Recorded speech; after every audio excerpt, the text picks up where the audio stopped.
never went back. I just never went back. I just, I try to keep my nose clean. Like I said, I stopped getting high. I stopped drinking. I drink every once in a while. Nothing big. But my mentality started changing. My car is legit. Everything I do is legit. I don't have to worry about getting stopped, my car getting towed. I don't have to worry about none of that no more.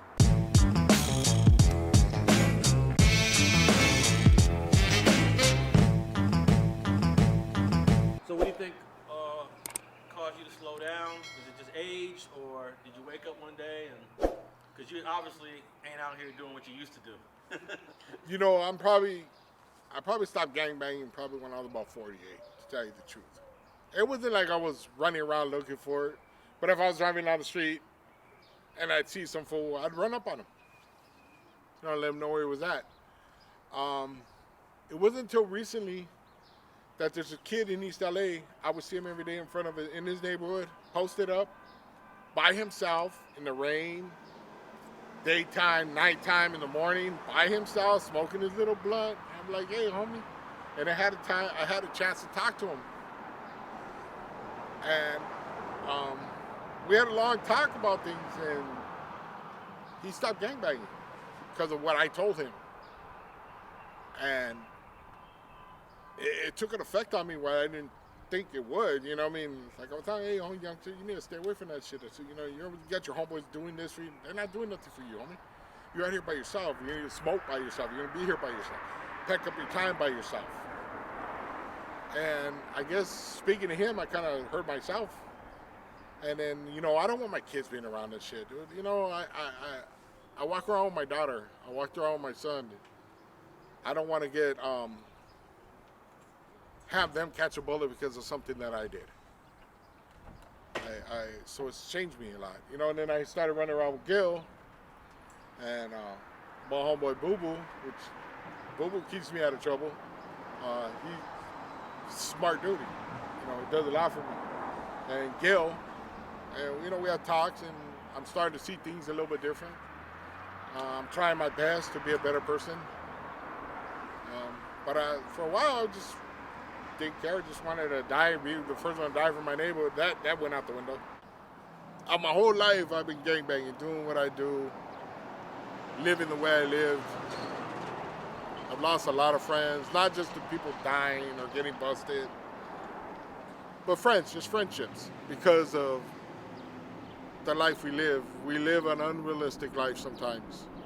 Expectations are too high or just wrong altogether. The friends I have now, I held dear to me. I'm my homeboy Boo Boo. I'll do anything for him. I got love for that fool. But it's mutual respect we have for each other. It's not because of what I've done for the neighborhood or what he's done for the neighborhood. It's because I got respect for the man. He's the man. Gil, the same thing. I got respect for him. The stuff that I see. And I didn't learn until, I got my homeboy Mono, rest in peace, passed away young. 18, 19. In the neighborhood, he's looked at as a G. He's a G. Everybody knows him. From the old ones to the young ones, that's a homeboy, Mono. But Mono never had a chance to live his life. He dies as a kid. I don't want to see that happen no more. I want to see, try to teach these youngsters that there's more to life. There's a lot of life to live. I'm trying to do the best I can to change, make amends for the things that I've done in my past. It's hard to get those youngsters to listen, though, huh? Yeah, it is. Because you remember when you was a youngster, you wasn't going to listen to anyone. I wasn't going to listen to nobody. I had to learn the hard way. I've been shot multiple times. I've been stabbed multiple times.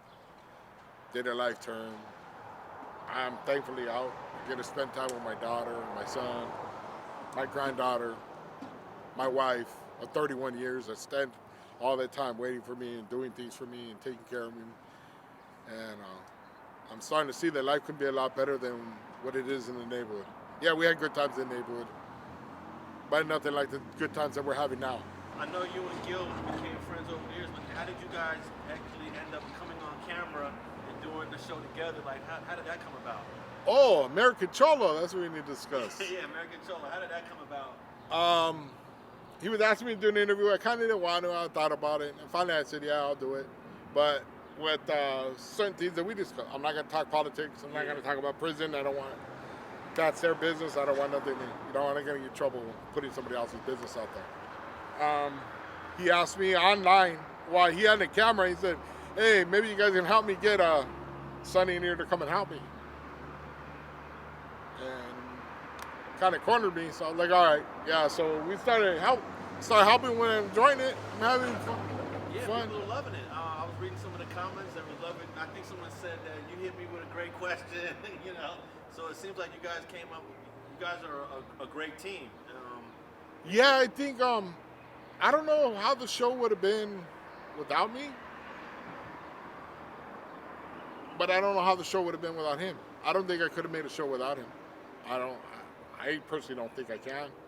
I don't know how he feels, but I think we complement each other because people are seeing that we do get along, and after all the years of people getting our bloodshed, that we are getting along and that we're growing up and we see things different than we see when we were kids.